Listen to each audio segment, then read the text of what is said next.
Palitan ng Kongreso, Quimbo vs. VP Sara. Sa ginanap na pagdinig kamakailan sa Kongreso hinggil sa budget, mabilis na sinagot ni Rep. Stella Quimbo ang kahilingan ni VP Sara Duterte na ang chairperson ng Finance Committee ang mamuno sa pagdinig. Pinaalalahanan ni Quimbo si VP Sara na kumilos ng may paggalang at binigyang diin na hindi sakop ng kanyang purview ang pagpapaputok sa presiding officer. Tila umiinit na ang politika sa larangan. Gaano kadalas ang tensyon sa politika sa inyong bansa? Medyo karaniwan na ang tensyon sa politika sa Pilipinas.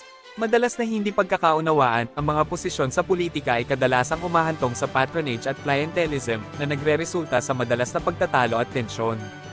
Geopolitical issues, ang tensyon sa China sa South China Sea ay patuloy at nag-aambag sa pangkalahatang klima ng politika. Korupsyon, ng malawakang korupsyon at mahihinang institusyon ng Estado ay nagpapalala ng tensyon sa politika. Epekto sa ekonomiya, ang mga tensyon sa geopolitical, tulad ng mga nasa pagitan ng US at China, ay makabuluhang nakakaapekto sa mga negosyo at ekonomiya. May specific aspect ba ng political tension na curious ka?